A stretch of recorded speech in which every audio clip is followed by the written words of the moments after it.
أعوذ بالله السميع العليم من الشيطان الرجيم. بسم الله الرحمن الرحيم. Kwanza tumshukuru Allah subhanahu wa ta'ala kutujalia kufika ndani ya makasama haya katika muda huu juu ya kueleza faida mbalimbali.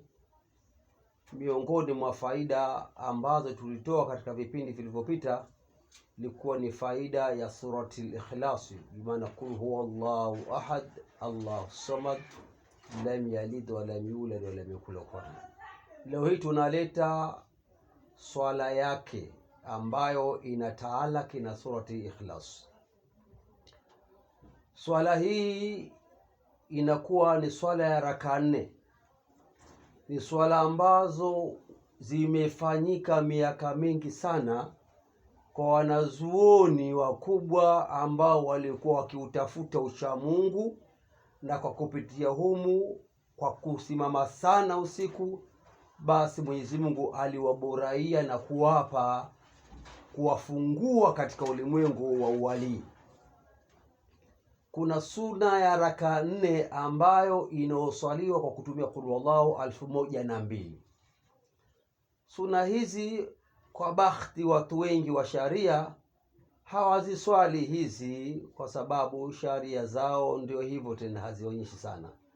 Lakini sisi watu wa tasawufi tunazielewa hizi swala za namna hizi kwa nyingi katika mambo yetu haya kitasawufi.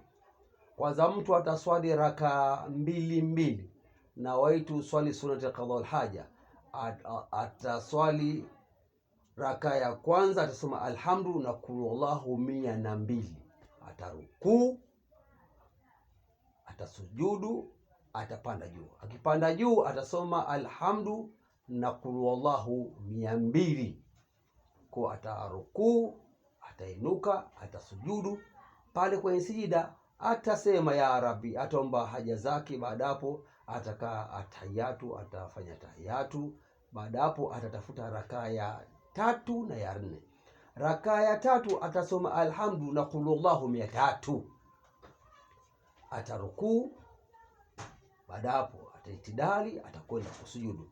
Baada hapo atatafuta rakaa ya 4, atasoma alhamdu na qul huwallahu 400.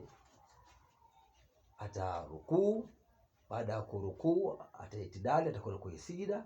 Baada ya kwenda kwenye sijida, pale lile sijida mwisho ataomba dua. Sasa ndio atasimama pa ya Rabbi, ya Rabbi, ya Rabbi, ya Rabbi, hali yangu mimi imekuwa nzito. Baada pale atakaa kikao cha atahiyatu kubwa. Baada ya atahiyatu sasa asigeuke, akae vive, afanye ya Allah, ya Allah, ya Allah, ya Allah, ya Allah, ya Allah mara 1000. Kama anaweza atafanya salatu ala nabi sallallahu alaihi wasallam mara 1000 ama mara 100. Alafu atainua mikono, Allahumma ya Allah, Mwenyezi Mungu, mimi mja wako dhaifu, mimi mja wako dhalili, niokoe, ninusuru katika balaa, niokoe katika dhiki, niokoe. Atasema ya kusema. Wanasema wataalamu na wakubwa wa mambo haya kitasawufi, mtu hawezi kufanya swala hii kwa kutumia ikhlasi 1002 isipokuwa haipiti masaa, isipokuwa qadha Allahu hajatahu, Mwenyezi Mungu atamkidhi haja yake. Na mtu mwenye kudumu kila usiku wa Alhamis wa Mkayuba akatembea mwenye nendo huyu, basi kuna nuru inafungua moyo wake, kuna mambo atayapata, kuna hisi fulani atazipata. Kila kama hajafanya jambo, basi kuna hisia zinamjia. Na wengi waliofanya majambo hayo wallahi hivi sasa ni watu wakubwa kabisa. Kuna bwana mmoja, shekhe mmoja vijijini huko, alikuwa ndio sahibu wa hii sala. Wallahi alikuja kijana mmoja msomi kutoka maeneo mbalimbali, kuja pale akamkuta shekhe anaswalisha swalatul magharibi. Basi kisomo cha shekhe hakikuwa kizuri sana kama visomo vya sasa. Yule kijana yuko kwenye kulatende pale, sema shekhe kisomo gani analeta? Baada ya kumaliza kijana akaingia kuswali msikitini, Allahu akbar. Alipomaliza shekhe akamwita, njoo wewe pale kwenye kulatende ulikuwa unasema nini wewe? Alijua aje huyu? alijua kutokana na siri hii ya faida ya salati ya sunna hii ya kutumia surati Ikhlasi.